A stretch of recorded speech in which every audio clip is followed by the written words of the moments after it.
Please like the video and share it so that it reaches many more people and you get sawaba, or rewards from Allah. This could be a sawabe jariyah or continuous reward for you long after you are gone. Under Duress, Volume 9, Book 85, Number 7384. Volume 9, Book 85, Number 73. Narrated by Abi Hurairah. The Prophet used to invoke Allah in his prayer, O Allah, save Ayash bin Abi Rabia and Salama bin Hisham and Al-Walid bin Al-Walid. O Allah, save the weak among the believers. O Allah, be hard upon the tribe of Mudda and inflict years, a famine, upon him like the famine years of Joseph. Volume 9, Book 85, Number 74. Narrated by Anas. Allah's apostle said, whoever possesses the following three qualities will have the sweetness of faith. 1. The one to whom Allah and his apostle becomes dearer than anything else. 2. Who loves a person and he loves him only for Allah's sake. 3. Who hates to revert to atheism, disbelief, as he hates to be thrown into the fire. Volume 9, Book 85, Number 75. Narrated by K. I heard Said bin Zaid saying, I have seen myself tied and forced by Umar to leave Islam, before Umar himself embraced Islam.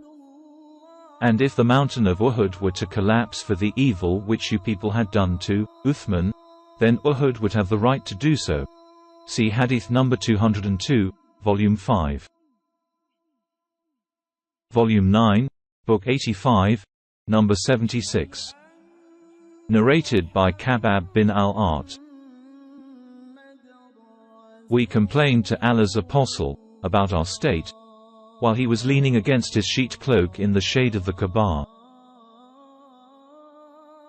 We said, will you ask Allah to help us? Will you invoke Allah for us?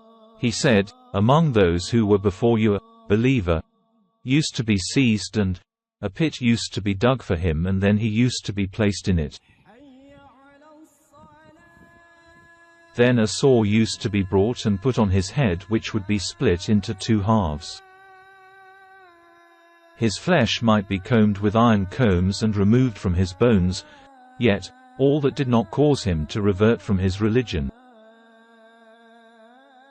By Allah, this religion, Islam, will be completed, and triumph, till a rider, traveler, goes from Sana'a, the capital of Yemen, to Hadramaut fearing nobody except Allah and the wolf lest it should trouble his sheep, but you are impatient. See Hadith number 191, Volume 5. Volume 9, Book 85, Number 77. Narrated by Abu Hurairah. While we were in the mosque, Allah's apostle came out to us and said, let us proceed to the Jews. So we went along with him till we reached Beit al-Midras, a place where the Torah used to be recited and all the Jews of the town used to gather. The Prophet stood up and addressed them, O assembly of Jews! Embrace Islam and you will be safe.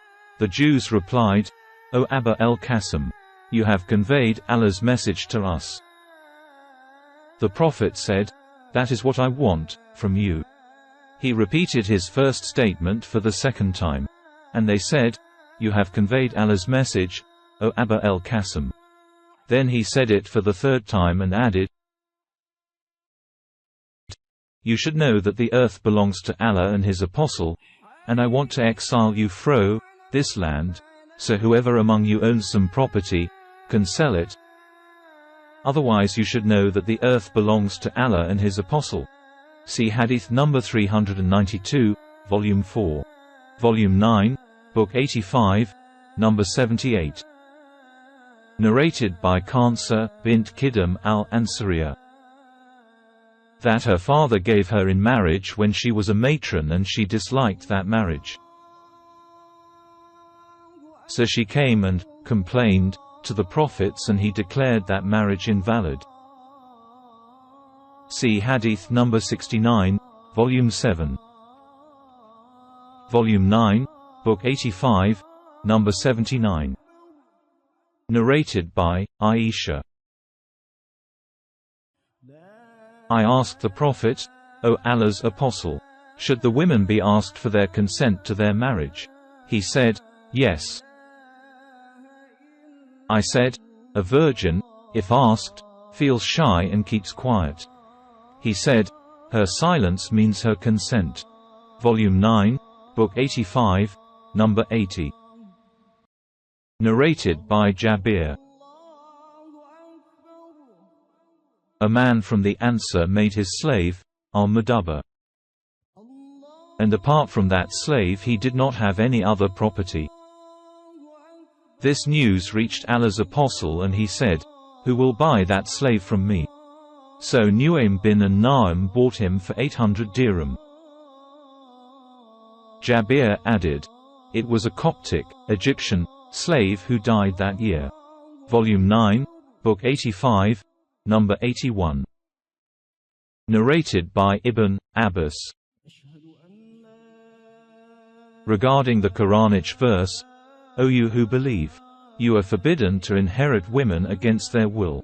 4.19 The custom, in the pre-Islamic period, was that if a man died, his relatives used to have the right to inherit his wife, and if one of them wished, he could marry her, or they could marry her to somebody else, or prevent her from marrying if they wished, for they had more right to dispose of her than her own relatives. Therefore this verse was revealed concerning this matter. Volume 9, Book 85, number 82. Narrated by Abu Hurairah. Allah's Apostle said, the Prophet Abraham migrated with his wife Sarah till he reached a town where there was a king or a tyrant who sent a message to Abraham, ordering him to send Sarah to him. So when Abraham had sent Sarah, the tyrant got up, intending to do evil with her, but she got up and performed ablution and prayed and said, O Allah, if I have believed in you and in your apostle, then do not empower this oppressor over me. So he, the king, had an epileptic fit and started moving his legs violently. Volume 9, Book 85, number 83. Narrated by Abdullah bin Umar. Allah's Apostle said, a Muslim is a brother of another Muslim. So he should neither oppress him nor hand him over to an oppressor. And whoever fulfilled the needs of his brother, Allah will fulfill his needs.